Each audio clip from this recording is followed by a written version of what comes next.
What is places of worship act? आपने ये सुनी होगी चर्चा, जो आज मंदिर है वो पहले कुछ और था, जो आज मस्जिद है वो पहले कुछ और था, इस मस्जिद के नीचे कुछ और है ना, इस गुरुद्वारे के नीचे कुछ और है, पहले ये धर्म की जगह थी, अब इस धर्म की जगह हो गई है। All this kind of discussions we keep on discussing, right? तो होना क्या चाहिए, क्या लगता है आपको? क्या जितने भी रिलीजियस प्लेसेस हैं जिनके ऊपर किसी ना किसी को ऐसा लगे कि यहां पर पहले मेरे धर्म की जगह थी, इन्वेस्टिगेशन करवाई जाए? अगर ऐसे खुदाई स्टार्ट हो गई सारे देश में तो शायद ही कोई मस्जिद बचेगा।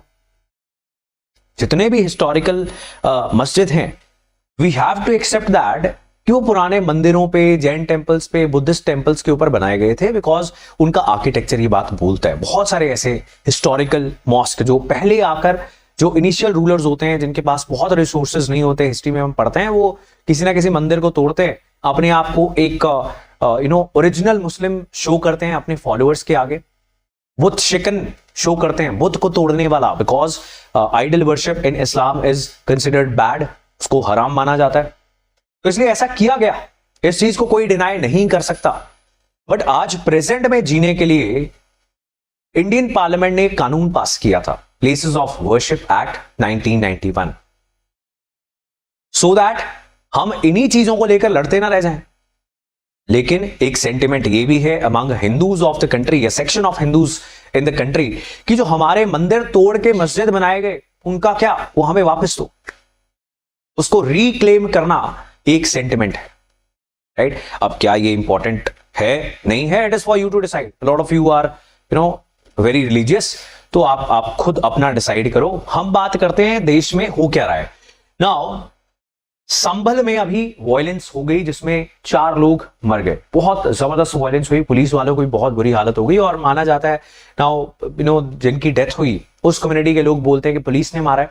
पुलिस सेज कि जो गोलियां बजी है वो तो पुलिस यूज ही नहीं करती, एंड हमने तो सिर्फ हवाई फायरिंग की है। तो ऐसी बड़ी कंट्रोवर्सी हो गई संभल में, पार्लियामेंट में भी ये सब चल रहा है, अभी सेशन चल रहा है पार्लियामेंट का, राइट? यस, जामा मस्जिद।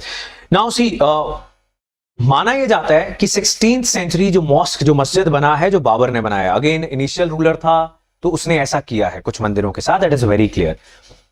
उन्होंने यहां पर एक हरिहर मंदिर था, हरिहर मंदिर था, उसको तोड़ के उस जगह पर बना दिया मस्जिद। तो अभी ये वापस होना चाहिए। ऑलरेडी ऐसा एक मस्जिद जो बाबरी मस्जिद के नाम से जाना जाता था, जहां पर यह माना गया कि राम लल्ला यानी भगवान श्री राम, उनका बाल रूप, उसका जन्म हुआ था, उसे रिवर्स कर दिया गया है, बिकॉज ये कानून बनाया गया 1991 में, और ये कंट्रोवर्सी जो बाबरी मस्जिद को लेकर स्टार्ट हुई थी वो उससे पहले स्टार्ट हो चुकी थी। और हमने देखा कि एक मस्जिद या कहें एक मंदिर, उसको लेकर इतनी कंट्रोवर्सी और इतनी डेथ और दंगे हो गए। तो अगर ऐसा एक चेन ऑफ इवेंट स्टार्ट हो गया देश के अंदर, कम्युनल हार्मनी बहुत खराब हो जाएगी। तो इसलिए पार्लियामेंट ने प्लेसेस ऑफ वर्शिप एक्ट 1991 बनाया। उसमें क्या लिखा कि एक तो लिखा कि बाबरी मस्जिद इससे बाहर रहेगा, क्योंकि वो ऑलरेडी कोर्ट में केस चल रहा है। लेकिन what about everything else? So PV Narasimha Rao की यह सरकार थी जिसने बाबरी मस्जिद से सबक लेते हुए प्लेसेस ऑफ वर्शिप एक्ट 1991 बनाया। Now, what the law says? Let's read this. The law preserves the character of a place of worship as it existed on August 15, 1947. ये डेट क्यों लिखी है? What is the importance of this date? बताओ, 15 अगस्त 1947 को क्या हुआ था? ये तो पता ही है, राइट? इंडिपेंडेंट हुआ था इंडिया। सो उस दिन जो भी मस्जिद था मस्जिद रहेगा, मंदिर था मंदिर रहेगा, गुरुद्वारा था गुरुद्वारा रहेगा। The nature of any place of worship should not be changed. Now see, let's talk in a bit practical sense. अभी 2 मिनट के लिए अगर भूल जाते हैं कि हमारा धर्म क्या है, राइट? 2 मिनट के लिए भूल जाते हैं। आपका धर्म है एक नया धर्म, इसको बोलते हैं नया धर्म, और आपको अपने घर के पास नया धर्म की एक रिलीजियस प्लेस चाहिए। आप नया बना सकते हो, एक नई रिलीजियस प्लेस बन सकती है कि नहीं बन सकती? तो देश आजाद है। अगर कोई ऐसी कंट्रोवर्सी है कि किसी पुराने धर्म के साथ लड़ाई ना हो, नया धर्म जो है वो अपना एक अलग जगह पे बना ले, ठीक बात है, कि लड़के डिसाइड करना है। और क्या ये प्रैक्टिकल है? जिस भी मेजॉरिटी कम्युनिटी को लगता है कि माइनॉरिटी कम्युनिटी को मार देना चाहिए, या वेव्स ऑफ माइग्रेंट्स जो हैं उनको खत्म कर देना चाहिए, ये पॉसिबल बात नहीं है, ये बहुत ही इम्प्रैक्टिकल बात है। लाइक इन पंजाब प्रवासी मजदूरों के पीछे पड़ गए हैं सारे, है ना। Every second village is now giving resolutions कि प्रवासी मजदूरों को घर ना दो, बाहर भगा दो। यहां पे सरपंच कैसे लड़ रहा है।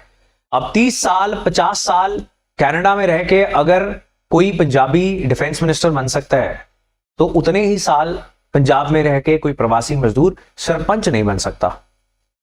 ये तो फेयर नहीं ना साउंड करता, तो अनफेयर है। सिमिलरली कर्नाटका के अंदर प्रो कन्नड़ जो प्रोटेस्टर्स हैं वो पीटना स्टार्ट कर देते हैं हिंदी स्पीकर्स को। सो अब प्रैक्टिकल सॉल्यूशंस ढूंढने बहुत जरूरी हैं अगर हम कॉम्युनल हार्मनी को मेंटेन करना चाहते हैं और एक मॉडर्न कंट्री स्टैब्लिश करना चाहते हैं। The society needs to decide this. Now what do we want? So probably this was a nice solution, isn't it, कि 15 अगस्त को जो था उसके कैरेक्टर को प्रिजर्व किया जाएगा। And this act also said the law prohibits courts from examining whether any place of worship has been altered since that date. तो इसके मुताबिक तो कोर्ट इस सवाल के ऊपर चर्चा भी ना करे, ऐसा कोई केस दायर भी नहीं होना चाहिए, लेकिन हो रहे हैं और सर्वे करने की इजाजत दी जा रही है कि सर्वे करो, पता करो कि नीचे क्या है।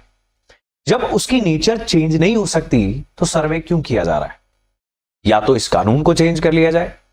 और यही सुप्रीम कोर्ट की एक बेंच ने पूछा भारत सरकार से कि आपका क्या ओपिनियन है प्लेसेस ऑफ वर्शिप एक्ट 1991 को लेकर। डिफरेंट कोर्ट्स डिफरेंट ओपिनियंस देते जा रहे हैं, so there is a lot of confusion in the country. I am not saying किसी प्लेस ऑफ वर्शिप की नेचर, उसका जो धर्म है वो चेंज नहीं होना चाहिए। I am not giving any opinion, but जो भी होना चाहिए वो कानून पार्लियामेंट में पास हो जाना चाहिए, राइट। आप एक नया कानून पास कर लो जिसमें लिखो प्लेसेस ऑफ वर्शिप एक्ट कि जितने भी changed nature of places of worship है उनको चेंज कर दिया जाएगा। जो भी रिएक्शन सोसाइटी में आएगा फिर हैंडल करो बैठ के, isn't it? Now, if something happens to any minority in the country and that too if Muslims के साथ कुछ बुरा होता है, उसका बहुत बड़ा रिएक्शन आने वाला है, बिकॉज ये एक छोटी माइनॉरिटी नहीं है, the largest minority in the country. We are having relations with a lot of Arabic countries, trade होता है, तेल आता है। अगर वो इतने से पावरलेस पैलेस्टीन के लिए इजराइल के साथ रिश्ते खराब कर सकते हैं तो इंडिया के साथ भी तो हो सकते हैं।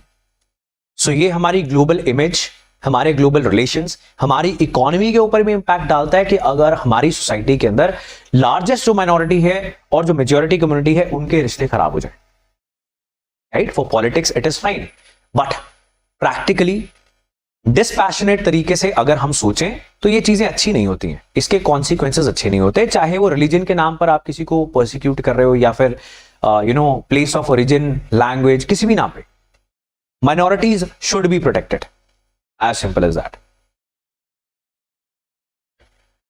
राइट। So that's it. अब ये आपको बहुत इंपॉर्टेंट डिस्कशन मिली है, इसको आप रीड करोगे about the places of worship act. ये बेसिक प्रोविजन है, लेकिन डिफरेंट सुप्रीम कोर्ट और जो लोकल दिस सेशन कोर्ट्स हैं या फिर हाई कोर्ट्स हैं, उसके डिफरेंट ऑर्डर्स ने बहुत कंफ्यूजन पैदा कर रखी है। आने वाले समय में होपफुली इस पे सुप्रीम कोर्ट का कोई फैसला आएगा and things will be laid to rest, so will see that.